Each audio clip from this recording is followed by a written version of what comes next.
تمہاری اولاد کے بارے میں حکم اور وصیت کرتا ہے للذکر مثل حظ الانثیین کہ ایک بیٹے کا حصہ 2 بیٹیوں کے برابر ہے.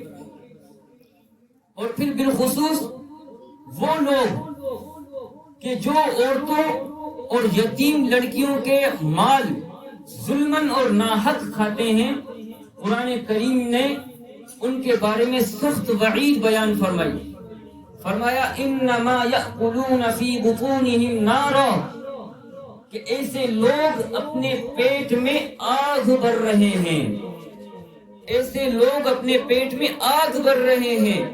وَسَيَصْلَوْنَ سَعِيرًا اور ان قریب وہ بھڑکتی ہوئی آگ میں داخل کر دیے جائیں گے.